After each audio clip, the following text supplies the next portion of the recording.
Hi guys, welcome back to the channel. Today I'm checking out a house tour in a small area, rural area in America. I'm not sure what state. I don't know if it's going to tell me what state, but if it doesn't, let me know in the comments below what you think this state is. Yeah, this looks like a very small house compared to some of the house tours that we have checked out. There's 2 doors, so I'm confused, but I'm sure it's going to explain it. If you could like and subscribe, that would be amazing, and let's check it out. Welcome to our home. This is the 2-bedroom, 1-bath house that we moved into in the fall of 2020. We are renting it from my aunt and uncle, and they completely renovated the house before we moved in. I did an empty walkthrough of the house before we moved, and I never went back and documented how we furnished it. We are going to be welcoming our first baby this fall, so a lot is going to change in the house. So I wanted to document how we have it now so that we can compare to how things change when our baby is here. The front door opens. As we know, like, this is similar to us. So we moved in the fall of 2022. And then how we furnished it with our spare bedroom. It was a 2-bed as well, like this one. Obviously you have your spare room, and then like they did, we welcomed Archie the following year moving in. So then our layout changed again. We obviously had to make a nursery. And it's Archie's bedroom, so that's why we moved our setup into here for recordings and not in there anymore. So things change all the time, so I understand what she's saying. Into the heart of our home, you walk right into the living room and straight through to the kitchen. In small homes like this one, an open floor plan makes such a big difference in making things feel bigger than they actually are. This main living space is where we spend most of our time. We've got our living room with the couch, chair, and TV, and we hang out in here a lot. Behind the front door, we have a bench, which gives us some additional seating for when we are hosting, and bonus storage, which is perfect in a small house. For some, we have an open plan kitchen lounge, kind of like a little wall in between, but it is pretty much open plan. I do think it's quite common though, isn't it, in America? I thought it was quite common in America to have open plans. So let me know in the comments below. Maybe not in older homes, but I thought maybe that it is more common to have open plan than not open plan. I prefer open plan though.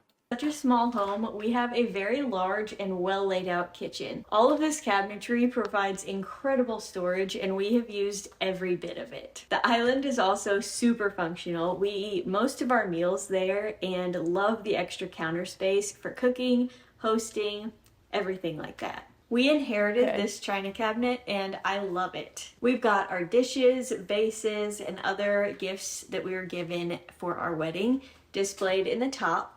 And the bottom has tons of extra storage to hold the rest of my vases, all of our cookbooks, and my aprons. If you walk straight through our kitchen, you'll get to this back room, which was an addition to the original home. We don't know what it was actually intended for, but we use it as a second living space and a place to gather when we have company. Our table is back here, along with our 1920s player piano, reading chair, and sideboard, which is mainly just book storage. This bonus area really helps the house feel bigger than it actually is.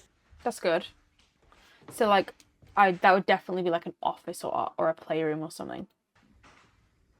In this area, we have our laundry room and everyday entrance to the house. This door opens to our carport, so this whole room becomes the dropping zone for dirty shoes, where we store our vacuum and all of the entryway things. That's cool.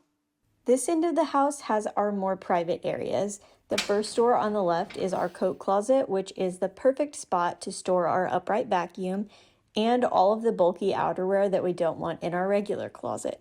The next door is our current guest room, and this is the room that will see the biggest transformation over the next couple of months because this is going to become our daughter's nursery. This room is really long and narrow, so it's a little bit of a unique room. Right now we have got a queen bed and nightstand in here, but there is still quite a bit of length left, so we ended up putting our desk in here, and I would say that we use this room more often as an office than we do as a guest room. Okay. The door at the end of our hallway is an incredibly functional storage closet. This is where Wow, we that's store everything from that's luggage. got a lot of storage in actually this house, considering like it's one of the on the smaller side. Definitely got a lot of storage. You could also, I was just thinking, because that's their 2 bedrooms. I'm guessing this is their bedroom. They could, if they wanted to. I guess I know it's like family owned, so I know they're renting, but they could do like a deal or something. That back room could be a bedroom. They could put a door on, I suppose, to the kitchen, and that's a 3rd bedroom. I don't know. I'm designing it all for them in my head right now. To extra linens, to toilet paper, and tools. It has so much storage and we maximize every bit of it. To the right is our bedroom.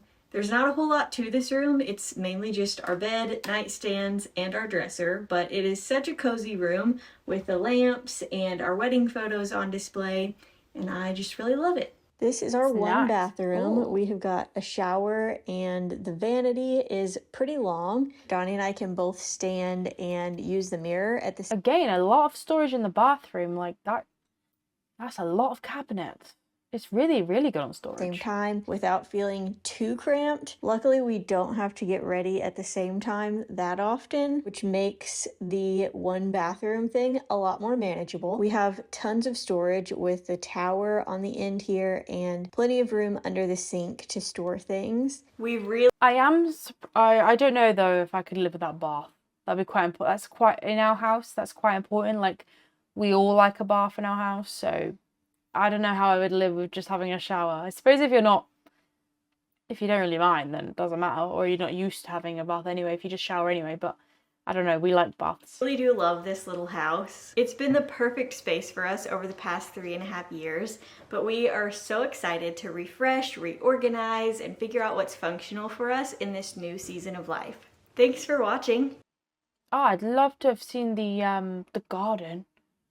I wonder how big the garden was. Let me know in the comments below what the average garden would probably be for a house of this size. Yeah, that's like, she got any more videos?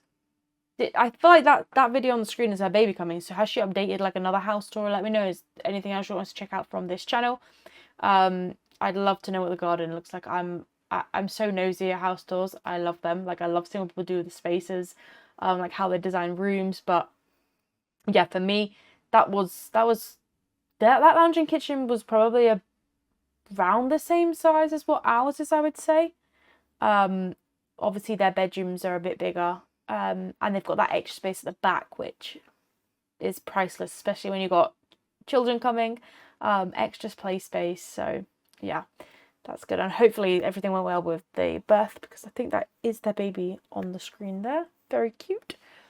Yeah, so if you could like and subscribe, that would be amazing, and this channel's links are in the description below, and have a fantastic day, guys. I'll see you in the next one.